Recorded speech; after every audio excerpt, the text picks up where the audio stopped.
नमस्कार विद्यार्थी मित्रांनो, तुमचं स्वागत आहे जय हिंद पाठशाला या यूट्यूब चॅनलमध्ये।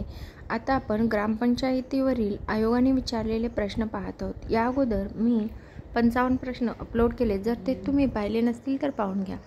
चला तर मग सुरुवात करूया आजच्या व्हिडिओला। तत्पूर्वी जर तुम्ही आमच्या चॅनलवर नवीन असाल, चॅनलला सबस्क्राईब करा आणि जास्तीत जास्त गरजू मित्रांपर्यंत शेअर करा। आणि हो, व्हिडिओ आवडल्यास लाईक करायला मात्र विसरू नका। यानंतर प्रश्न क्रमांक 56, महाराष्ट्रातील ग्रामपंचायतीचा कारभार डॅशच्या मुंबई ग्रामपंचायत कायदा या व त्यातील वेळोवेळी झालेल्या बदलानुसार चालतो, तर तो आहे 1958चा कायदा। म्हणजेच या प्रश्नाचं उत्तर आहे पर्याय क्रमांक 2, महाराष्ट्र ग्रामपंचायत कारभार 1998 नुसार चालत असतो। यानंतर प्रश्न क्रमांक 57, डॅश लोकसंख्या असणाऱ्या गावासाठी एकत्रितपणे गट ग्रामपंचायत स्थापन करतात। आता हे 600 पेक्षा कमी लोकसंख्या असणाऱ्या गावासाठी गट ग्रामपंचायत स्थापन करतात, पण इथं 500 पेक्षा कमी असं दिलेलं आहे, त्यामुळे या प्रश्नाचं उत्तर आहे पर्याय क्रमांक 3, 500 पेक्षा कमी।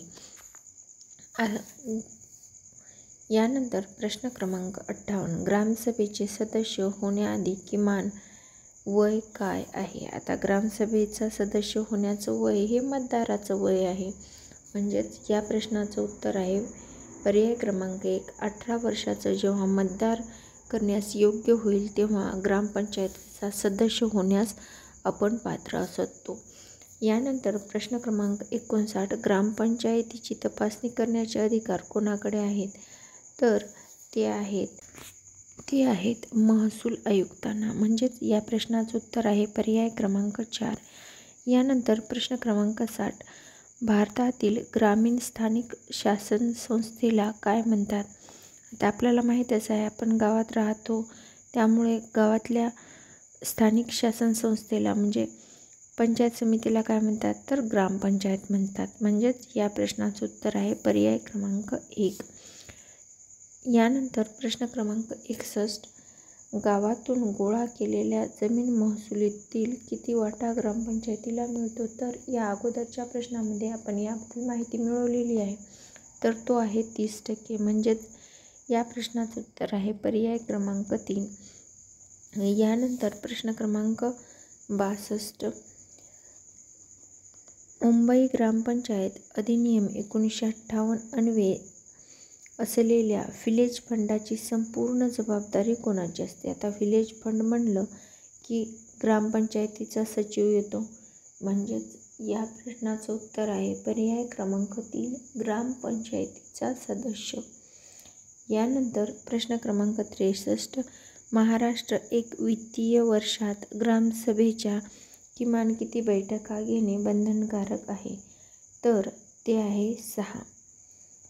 2 ऑक्टोबरची एक नवीन सभा लागू झालेली आहे। म्हणजेच या प्रश्नाचं उत्तर आहे पर्याय क्रमांक 3, 6। यानंतर प्रश्न क्रमांक 64, खालीलपैकी कोणते विधान ग्रामसभेला लागू होत नाही? आता 1 आहे गावातील सर्व प्रौढ नागरिक ग्रामसभेचे सदस्य असतात। दुसरं आहे ग्रामसभेच्या बैठकीचे अध्यक्ष सरपंच भूषवितात। तिसरं आहे सरपंचाच्या अनुपस्थितीत उपसरपंच अध्यक्षस्थान भूषवू शकतात। आणि चौथा आहे सरपंच व उपसरपंच यांच्या अनुपस्थितीत ग्रामसेवक ग्रामसभेचं अध्यक्षस्थान भूषवू शकतात। तर या प्रश्नाचं उत्तर आहे पर्याय क्रमांक 4, कारण ग्रामसभेला सर्व गावातील प्रौढ नागरिक म्हणजेच ग्रामसभेचे सदस्य असतात। त्याचबरोबर ग्रामसभेचं अध्यक्षस्थान हे सरपंच असतात। जेव्हा सरपंच ॲब्सेंट असतात तेव्हा ते अध्यक्षस्थान उपसरपंचाकडे जाते। आणि आपल्याला इथे गैरलागू होत नाही किंवा गैरलागू होते असं विचारलेलं आहे, त्यामुळं या प्रश्नाचं उत्तर आहे पर्याय क्रमांक 4। यानंतर प्रश्न क्रमांक 65, ज्यामध्ये आपल्याला विचारले गावाचा पोलीस पाटील कोणाकडून नियुक्त केला जातो? तर ते आहेत उपविभागीय अधिकारी। म्हणजेच या प्रश्नाचं उत्तर आहे पर्याय क्रमांक 2। यानंतर प्रश्न क्रमांक 66, महाराष्ट्रातील ग्राम स्वच्छता अभियानाला कोणत्या संताचे नाव दिलेले आहे। आता हे तर आपण नेहमीच ऐकतो, संत गाडगे महाराज अभियान, स्वच्छता अभियान असं आपण नेहमी पाहतो, वाचतो, ऐकतो। त्यामुळे या प्रश्नाचं उत्तर सर्वांनाच माहीत असेल, पर्याय क्रमांक 2। यानंतर प्रश्न क्रमांक 67, ग्रामपंचायतीमध्ये किती सभासद असू शकतात? आपल्याला मी एका प्रश्नामध्ये डिटेलमध्ये सांगितलेलं आहे की 600 ते 1500 पर्यंत 7 सदस्य, तर 7501 पासून 17 सदस्य असतात। म्हणजे लिमिटेशन किती आहे? 600 पेक्षा जास्त लोकसंख्या असेल तिथे एक ग्रामपंचायत स्थापन होऊ शकते, 600 पेक्षा कमी असेल तर गट ग्रामपंचायत असते। म्हणजेच या प्रश्नाचं उत्तर आहे कमीत कमी 7 आणि जास्तीत जास्त 17 असतात। म्हणजेच पर्याय क्रमांक 2 या प्रश्नाचं उत्तर आहे। यानंतर प्रश्न क्रमांक 68, ग्रामपंचायतीच्या अनुदानास मान्यता कोण देतं? आता ग्रामपंचायतीच्या अनुदानास कोण मान्यता देतं? तर ती असते पंचायत समिती। म्हणजेच या प्रश्नाचं उत्तर आहे पर्याय क्रमांक 3। यानंतर महाराष्ट्रातील पहिली ग्रामपंचायत सुरू करणारे गाव कुठले आहे असं आपल्याला विचारलेलं आहे आणि हे आयोगाने प्रश्न कॅन्सल केला। तर त्याचं उत्तर आहे पनवेलजवळील कळंबोली आणि 2011 साली महाराष्ट्रातील ही पहिली ई ग्रामपंचायत म्हणून घोषित झालेली होती आणि पर्यायामध्ये कळंबोली हे नाव नसल्यामुळे आयोगाने कदाचित प्रश्न कॅन्सल केलेला असू शकतो। यानंतर प्रश्न क्रमांक 17, ग्रामसभेचे अध्यक्षस्थान कोण भूषवितो?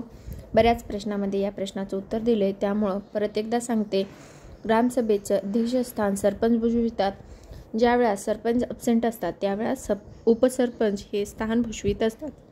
म्हणजेच या प्रश्नाचं उत्तर आहे पर्याय क्रमांक 2। यानंतर प्रश्न क्रमांक 71, ग्रामपंचायती स्थापन करण्याचा अधिकार कोणाला आहे? तर तो असतो राज्य सरकार। म्हणजेच या प्रश्नाचं उत्तर आहे पर्याय क्रमांक 4।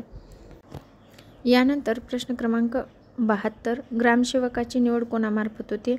ते सुद्धा आपल्याला माहीतच आहे, जिल्हा निवड मंडळ यामार्फत होते आणि कोण करतात? तर ते CEO करतात। म्हणजेच या प्रश्नाचं उत्तर आहे पर्याय क्रमांक 4।